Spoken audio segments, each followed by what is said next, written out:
آئیے حدیث مبارکہ سنیے۔ عبداللہ بن عمر بن عاص رضی اللہ تعالی عنہ فرماتے ہیں، میرے اور آپ کے پیر و مرشد امام الانبیاء، امام الاولین والآخرین، امام المرسلین، امام المتقین، سرکار دو عالم جناب محمد رسول اللہ صلی اللہ علیہ وسلم نے فرمایا، من روت الطیرۃ فقد اشرک۔ اللہ اکبر۔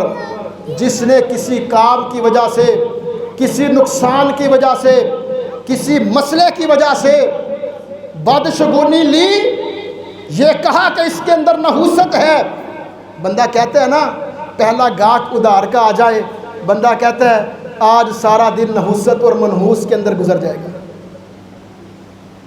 کوئی راستے میں جاتے ہوئے کوئی غلط بات ہو جائے، کسی سے بحث ہو جائے، بندہ کہہ دیتا ہے آج صبح صبح پتہ نہیں کس منحوس کا میں نے چہرہ دیکھ لیا ہے۔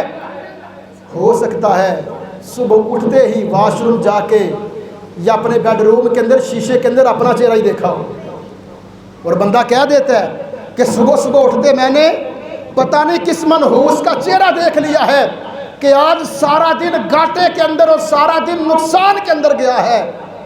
اللہ کے نبی علیہ السلام فرماتے ہیں، جس نے، اور محترم بھائیو، مسلمان کی یہ باتیں نہیں ہوتی، مسلمان خیر آئے تو کہتا ہے الحمدللہ، کیا کہتا ہے؟ اور اگر کبھی نقصان ہو جائے تو کہتا ہے انا للہ۔